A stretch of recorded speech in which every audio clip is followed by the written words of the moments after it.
আমার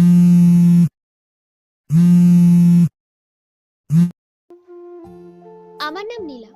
আমার স্বপ্ন ছিল একজন সাইকিয়াট্রিস্ট হবার, কিন্তু সেটার পূরণ হলো না।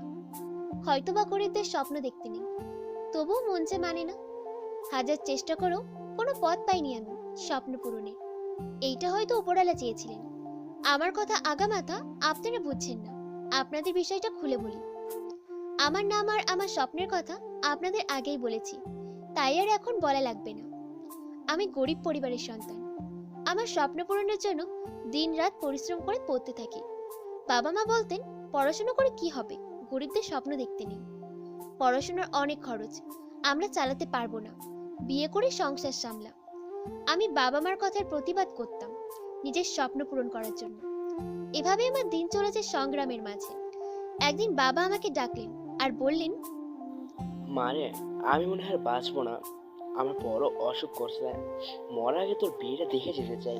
বাবা, আমি পড়াশোনা করতে চাই, বিয়ে করতে চাই না। তুই কেমন মেয়ে বলতো? যে বাপ তোরে জন্ম দিল সেই বাপের শেষ ইচ্ছা তুই পূরণ করবি না? তুই যদি বিয়ে না করিস আমাদের মরা মুখ দেখবি।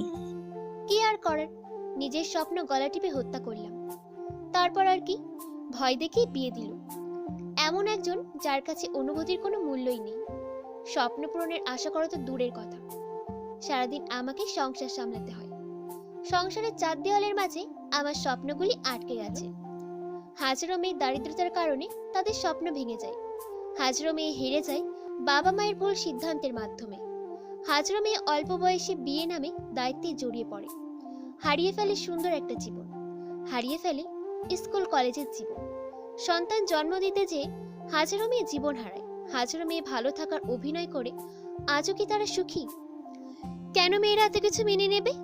সমাজটা বদলানো দরকার, নিচু মন মানসিকতা দূর করার দরকার, বাল্যবিবাহ বন্ধ করা দরকার।